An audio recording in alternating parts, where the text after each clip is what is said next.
25শে November থেকে মূল্য বৃদ্ধি করা হবে বেকারিতে উৎপাদিত খাদ্য সামগ্রীর। বুধবার আগরতলা প্রেস ক্লাবে সাংবাদিক সম্মেলন করে ত্রিপুরা বেকারি অ্যাসোসিয়েশনের নেতৃত্বরা জানান, আগামী 2 দিন রাজ্যের সকল বেকারিতে খাদ্য সামগ্রী উৎপাদন বন্ধ রাখা হবে, যাতে করে বেকারিগুলিতে উৎপাদিত যে সকল খাদ্য সামগ্রী মজুত রয়েছে সেইগুলি শেষ হয়ে যায়। সকল হকার ও দোকানদারদের সহযোগিতা করার জন্য আহ্বান জানান অ্যাসোসিয়েশনের নেতৃত্বরা।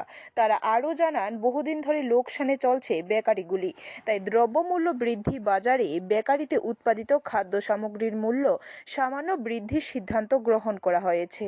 আমরা 10 টাকা রুটিটা 15 টাকা করেছি, আর 20 টাকা রুটিটা আমরা 25 টাকা করেছি।